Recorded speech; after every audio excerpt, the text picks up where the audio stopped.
We're about 150 feet in. When you're up at the road, you think, oh, it doesn't look so bad. And then as you get down deeper into the property where it starts to slope off, you start to see that not just a few trees are down, but I don't know if you can see that opening over there. That's all the trees down.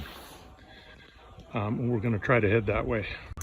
A lot of the standing trees are like this. I don't know if the camera does this, but their root balls have pulled up, and there's a lot like that. And one good storm out of the northeast this winter, and these are all going down too. There's a lot. You can see a lot of them are slanted. They're where the root balls have pulled up out of the ground. Now we're about maybe 300 feet in, and you're starting to see, as we go down this slope, I don't know if you can tell from the daylight over there, but we're starting to get to the part where all the trees are down, or the vast majority are down, and I'm not sure we're going to be able to get through this to take more pictures, but we'll see what we can do.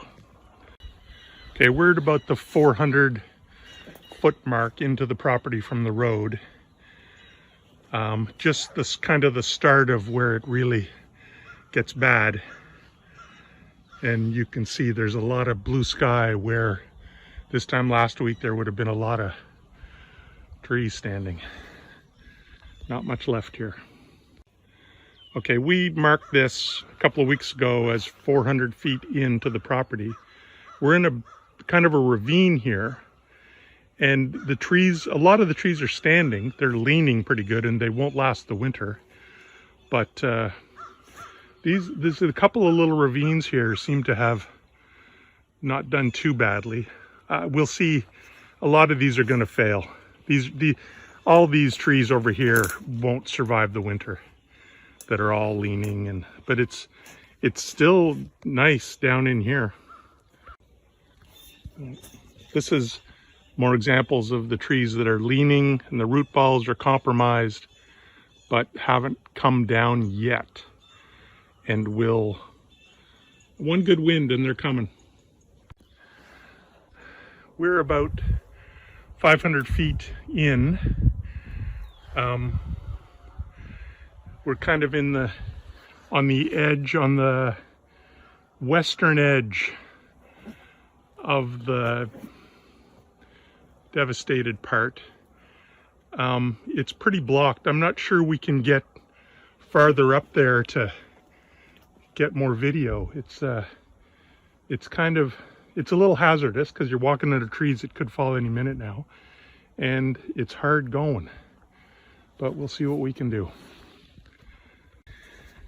We're sort of, I don't know where we are, maybe at the start of the really bad section here.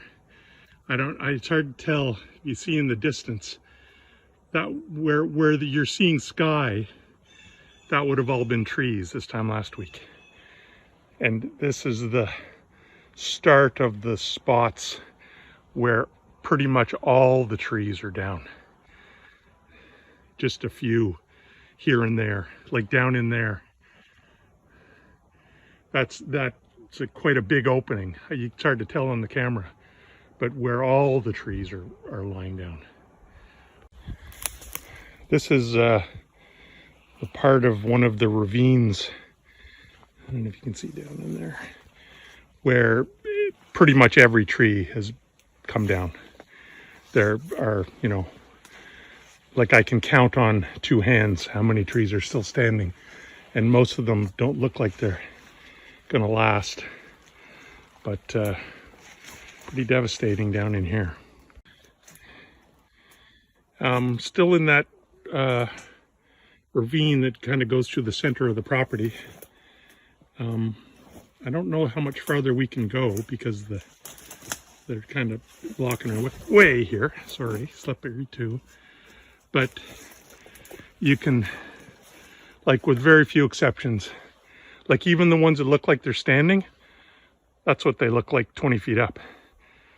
It's pretty chewed up. I'm still, here we go. This is one of the root balls. My wife, for comparison, is about 5'5", so this is 7 feet of root ball down, and the trunk is 2 feet thick, just pushed right over. It's all like this. We're trying to climb the western edge of the property to get up to the McNevin border. I'm not sure we're going to make it because it's pretty tangled, and a lot of these trees are like, some of these trees are being held up by like twigs, and it's a little iffy walking under them. The little valley that I said in another video was looked like it had escaped a lot of damage.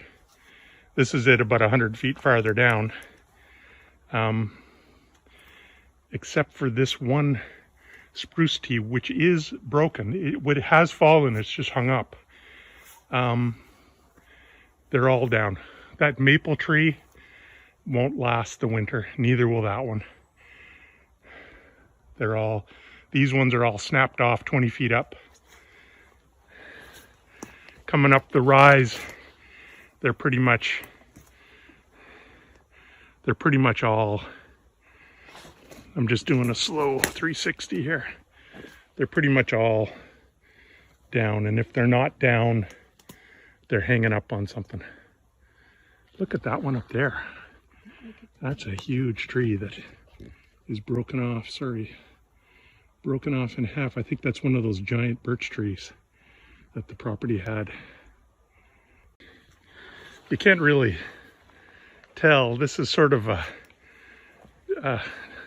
negative image, but what's missing is is as important as what's there. That whole central part of this video was all forest on Thursday, and it's only way up there on the ridge, which is along the border of the next property. There's some spruce trees still standing. The birch trees appear to have not lasted. And we're closing in on the McNevin side, and it's mostly like that, just like this. The western edge seems to have taken a bit more of a beating here. We're climbing up the ridge towards the McNevin side of the property. This is where the really big maple trees and the real big trees were. Yeah, they're all pretty much goners. They're all down, and it's deceiving because if you look up, they're all topped at about 20 feet. This is the McNevin property line. Somewhere under there, a ways back in, is the fence. I don't know that we're going to be able to get any farther down into this field. It certainly gets worse the farther you go in. And I don't know if you can get in there without a bulldozer or something. This is the corner. Right here is the corner that marks the McNevin side of the property. And we were going to walk down the marked survey line to the water, but you're not getting through there without a chainsaw and something. But I don't know if you can see at the top of the video, there are almost no trees standing. That big spruce over there, I think, is on the next property over. There are very few trees standing, and the ones that are standing are either topped or leaning over. It's almost like a wind tunnel came up this little valley that this property has on it and just took everything out. This is, we're trying to get in the lower part of the property. by walking down Ed McNevins Road, you Hang on, I'm can't. just losing you here for a minute. You can't. Okay, It's impassable just a little bit. after about There's no 300 feet into the stuff at Walmart, eh? woods. There, it's just a forest of fallen trees.